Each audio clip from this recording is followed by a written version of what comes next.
Hello and welcome back to Science from Home. My name is Molly. I'm a librarian with Spokane County Library District, and I will also be your host today. In today's experiment, we're going to look at how dinosaurs were fossilized. Before we begin, I will say that today's experiment is probably the most crafty experiment of the series so far, but I still think it's super cool. The first thing we need to do is make a dough.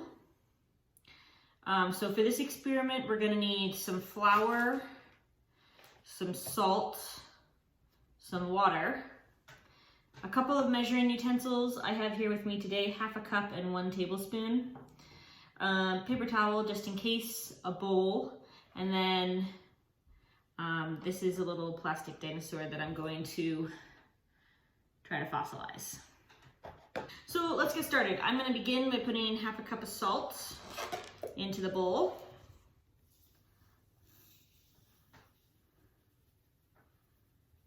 Here we go. It's a lot of salt. The dough we're making is called a salt dough. All right, 1/2 cup of salt into the bowl. Next up, we're going to add 1 cup of flour,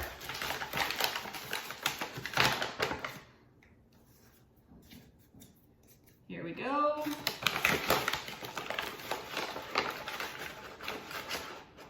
That's 1/2 cup.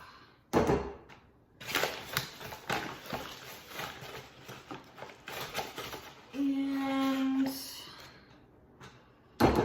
1 cup. That is going to be followed by 6 tablespoons of water. We should be making, this should make about 3 discs worth of this guy.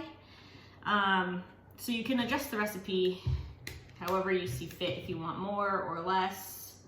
So here we go, 1, 2, 3, 4, 5, 6. Okay, I'm gonna mix that around.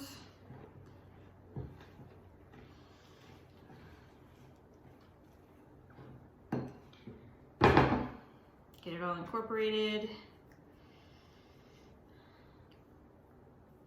Based on what's in this, I would not recommend eating it, because it's just really flour and salt, a little bit of water.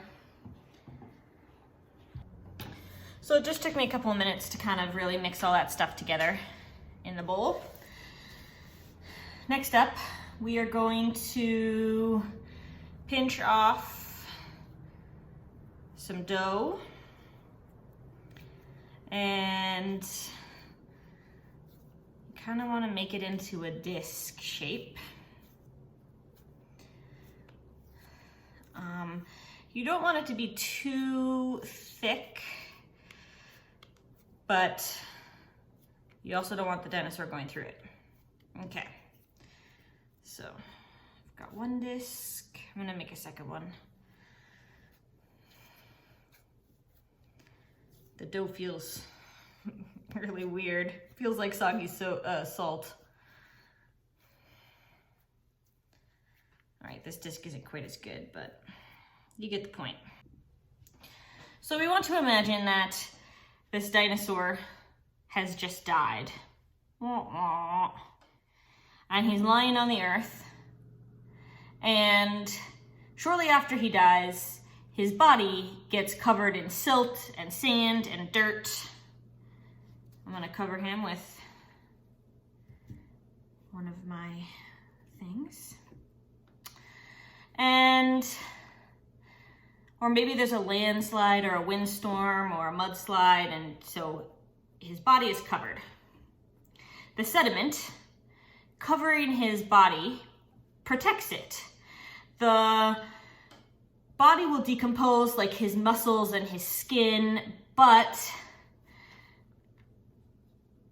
left in the spot where he died is going to be his bones, all his hard stuff, his bones and his teeth and his horns, if he has horns, that kind of thing. So I'm gonna take my dinosaur out, and you can kind of see it has an impression.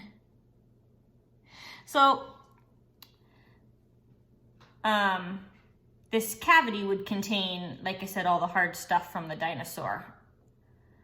If the dinosaur wasn't completely covered or didn't get covered soon enough after he died, all of his body, including the bones, the elements could make it disappear over time. So we kind of just made a fossil. Well, I mean, we made an impression, but that's kind of how fossils work. You can fiddle around with your dough. Like, that wasn't a super great impression. So I'm gonna try pressing him down from the top.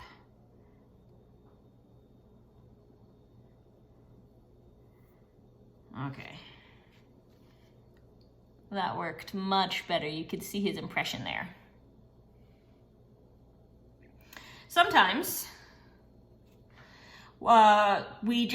humans just discover the footprints of dinosaurs that have been preserved, and they get saved by a similar process. A dinosaur, like a human, might walk across some mud and leave his footprints behind, and then his footprints would get filled with dirt and sand and small rocks, and they'll turn into stone, and then this will get buried. So the footprints would fill up and kind of turn to stone and get buried, and then erosion, which we've talked about a couple of times, all that wind and all that rain and maybe a mudslide happens, and it exposes the stone, the rock that has formed inside the footprints. That's how we sometimes get dinosaur footprints. So we've made a dinosaur impression, like how a dinosaur would leave after he dies and his body decomposes, he would leave his bones in this cavity. And we made some dinosaur footprints. Once you have made the molds that you want, if you'd like to keep them, because this is a salt dough, you can put it in your oven at about 200 degrees for an hour or two. The thicker the dough, the longer it has to bake for to harden, which is why you want relatively thin discs. So 200 degrees for an hour or two, depending on the thickness. So there's lots of stuff you could do with it. If you poke a hole in the dough before you bake it, you could turn it into like a medallion of some sort. You could paint the impressions. You could have lots of fun with it. So I really hope you have fun fossilizing things in your house, like dinosaurs, but perhaps other items. And we'll see you next time for Science from Home. Bye.